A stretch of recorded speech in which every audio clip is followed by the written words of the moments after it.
This is a set of keys which are connected using a cheap carabiner. There's a fob and a car key and another key.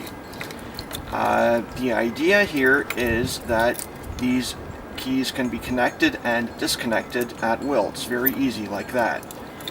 And the reason you might want to do this is if you have a drive-in garage and you drive your car up to the spot where the fob is used, then sometimes you don't want to have to turn off your car in order to use the fob, which is attached to the keychain.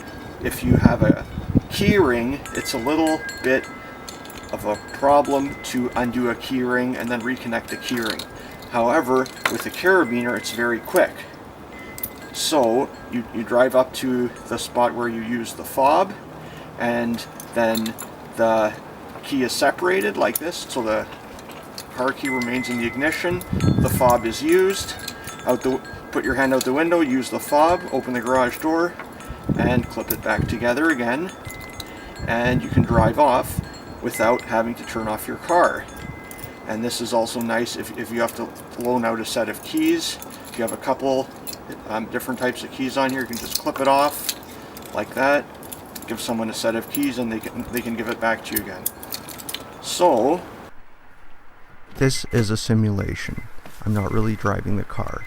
I get into the car and turn on the ignition. Then I drive to the drive-in parking garage where I need to use my fob.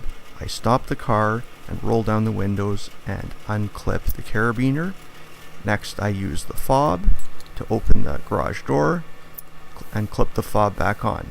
I didn't have to turn off the car to use the fob, which was attached to the keychain.